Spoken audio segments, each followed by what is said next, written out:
Pemirsa, Kepala Staf Presiden Muldoko tidak menganggap deklarasi dukungan terhadap Cawapres nomor urut 2, Gibran Rakabuming Raka, oleh belasan Satpol PP di Garut bukan sebuah pelanggaran. Cawapres nomor urut 1 Muhaimin Iskandar pun meminta Menteri Dalam Negeri Tito Karnavian untuk mengingatkan seluruh aparat negara bersikap netral. Membutuhkan pemimpin muda di masa depan. Mas Gibran Rakabuming Raka. Inilah video viral sejumlah Satpol PP Garut yang mendeklarasikan dukungan pada Cawapres nomor urut 2 Gibran Rakabuming Raka. Padahal mereka adalah aparat negara yang harusnya menjaga netralitas.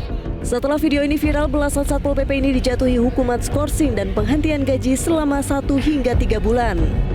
Pemberian hukuman ini tidak mengacu pada aturan ASN dengan alasan mereka adalah pegawai honorer daerah. Itu bukan PNS ya, itu terdiri dari 6 orang tenaga PKK, tenaga kerja kontrak, dan 7 orang tenaga kerja sukarela. Jadi, dijatuhkan sanksi bagi pelaku yang mengajak, ya, yang mengajak teman-temannya, itu dikenakan sanksi skorsing 3 bulan dengan tanpa gaji dan tunjangan. Sedangkan yang lainnya 1 bulan. Nah, mereka mengakui itu adalah inisiatif pribadi sendiri tanpa ada perintah dari siapa-siapa. Calon Wakil Presiden nomor urut 1 Muhaimin Iskandar lantas meminta Menteri Dalam Negeri Tito Karnavian untuk mengingatkan seluruh aparat negara bersikap netral. Saya minta tim NAS yang ada di pusat maupun daerah untuk mengadukan ini ke Bawaslu. Yang kedua, saya minta kepada Menteri Dalam Negeri, minta juga kepada kalau perlu Presiden, untuk kembali menertibkan seluruh aparatnya untuk bersikap netral. Sekali lagi, sikap netral Anda menyelamatkan pemilu. Kalau pemilu tercoreng, masa depan bangsa kita terganggu. Menko Polhukam sekaligus Cawapres nomor urut 3 Mahfud MD menilai aksi belasan anggota Satpol PP Garut yang mendukung salah satu Cawapres melanggar aturan dan etik. Mahfud menduga ada pihak yang mendorong sehingga mereka berani menyatakan dukungan. Seharusnya itu tidak boleh, ya. Seharusnya itu tidak boleh. Itu pelanggaran kode etik dan pelanggaran aturan sebenarnya. Itu kan Satpol PP itu diangkat untuk melayani masyarakat, membantu pemerintah.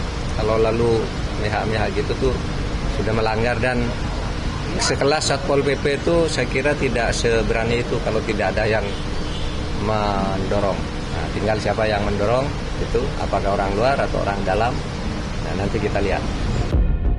Namun Kepala Staf Presiden KSP Muldoko justru tidak menganggap deklarasi dukungan terhadap Gibran oleh Satpol PP di Garut itu adalah sebuah pelanggaran. Pasalnya menurut Muldoko, status Satpol PP belum jelas sebagai pegawai pemerintah. Tim Liputan Metro TV. Pemirsa, Bawaslu Kota Bekasi menyatakan aksi sejumlah ASN Kota Bekasi yang berfoto menggunakan jersey angka 2 telah memenuhi unsur tindakan tidak netral. Bawaslu pun akan memanggil para terlapor, diantaranya PJ Wali Kota Bekasi.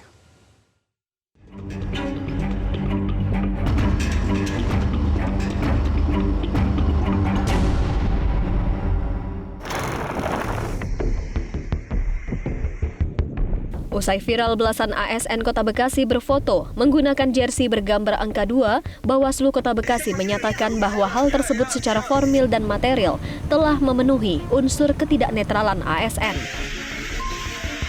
Komisioner Bawaslu Muhammad Sodikin mengatakan pihaknya akan segera melakukan pemanggilan serta pemeriksaan terhadap para ASN terlapor.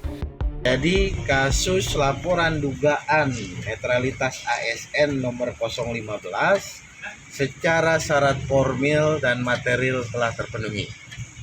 Maka kita dalam Perbawaslu 15 juga nanti akan melakukan klarifikasi terhadap pihak-pihak yang diduga melanggar netralitas dan dilaporkan oleh terlapor.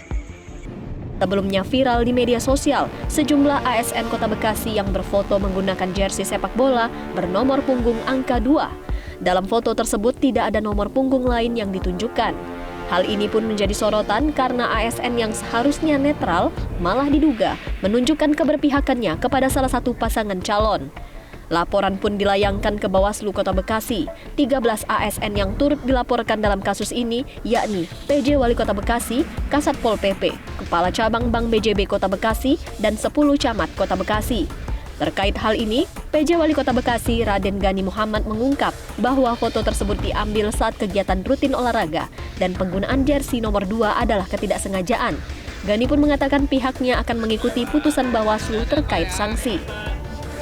Tidak ada di dalam hal ini unsur kesengajaan atau unsur rekayasa yang saya tahu, yang saya hadiri pada saat saya di stadion, karena saya bersama Pak Asda itu hadir di tengah-tengah itu spontan, semua tidak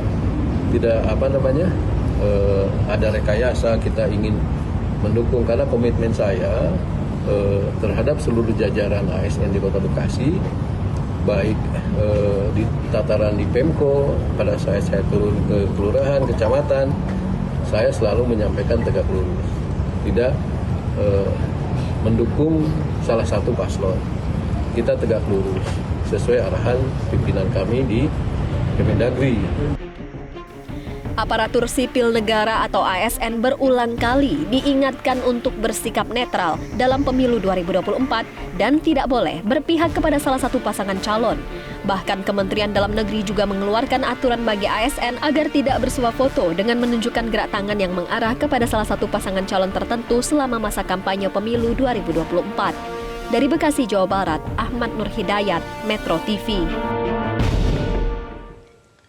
Pelanggaran kampanye maupun pelanggaran netralitas aparat negara makin banyak terjadi. Namun, Badan Pengawas Pemilu seperti tak punya daya. Sementara itu, Lembaga Pemantau Pemilu yang pada pemilu-pemilu sebelumnya cukup aktif mengungkap pelanggaran, saat ini juga tak menunjukkan suaranya.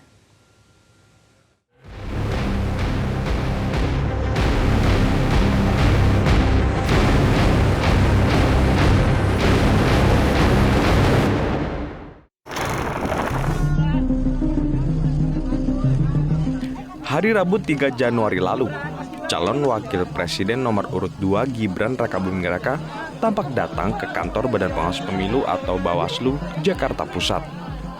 Turut hadir di kantor Bawaslu Jakarta Pusat, Wakil Ketua Tim Kampanye Nasional atau TKN Prabowo Gibran Habibur Rahman, Komandan Tim Eko TKN Hinca Panjaitan, dan Wakil Komandan Alfa TKN Fritz Siregar. Sebelumnya Gibran tidak hadir pada panggilan pertama yang dijadwalkan pada Selasa. Bawaslu memanggil putra Presiden Joko Widodo ini untuk klarifikasi pembagian susu gratis di lokasi CFD Jakarta. Usai diperiksa, Gibran mengaku tidak berkampanye pada kegiatan tersebut dan berdalih tidak ada alat peraga kampanye maupun ajakan pencoblosan.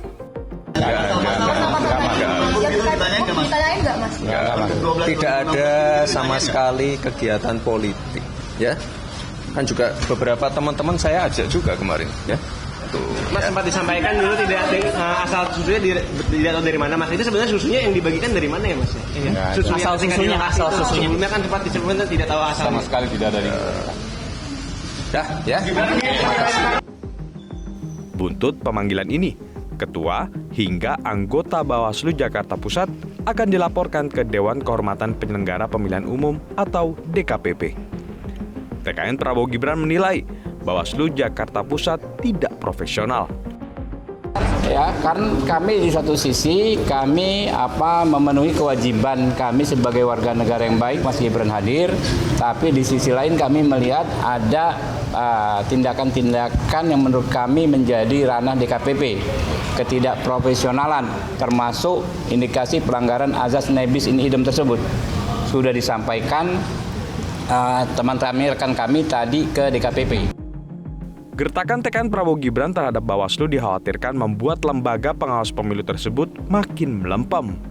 Selama ini saja Bawaslu dikritik karena sejumlah dugaan pelanggaran tidak ditindaklanjuti dengan berbagai alasan.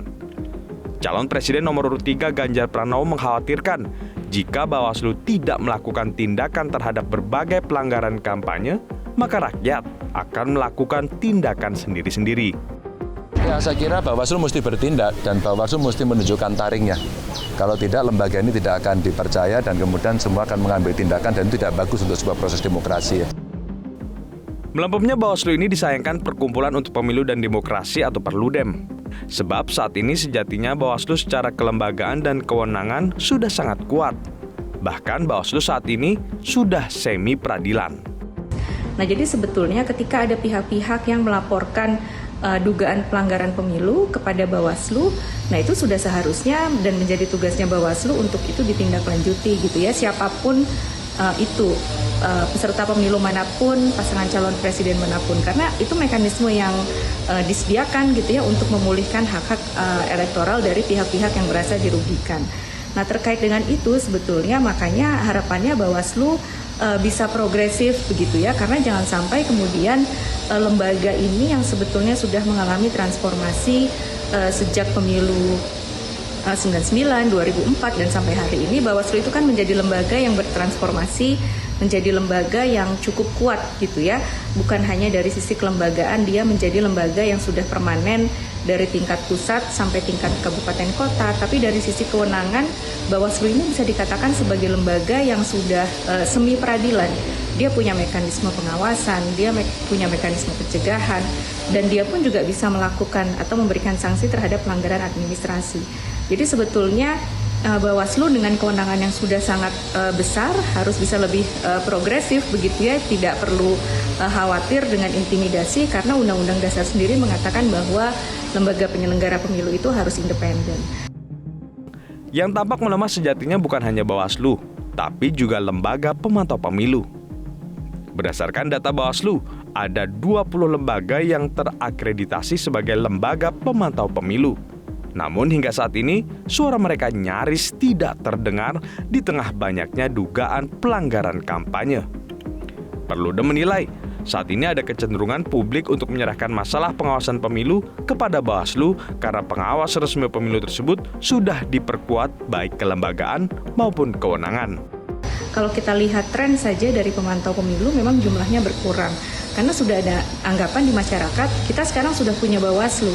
Bawaslu seharusnya yang bisa melakukan kerja-kerja itu, sehingga masyarakat pun sebetulnya juga menaruh harapan besar kepada Bawaslu, sehingga kalau dikatakan kenapa misalnya jumlah pemantauan dari masyarakat menurun atau antusiasme dari masyarakat menurun, yaitu karena ada anggapan juga di masyarakat tugas-tugas pengawasan ini sudah diambil alih oleh negara.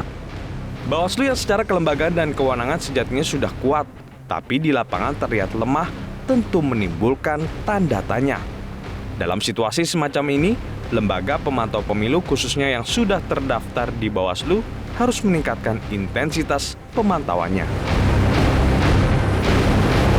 Jelajahi cara baru mendapatkan informasi. Download Metro TV Extend sekarang.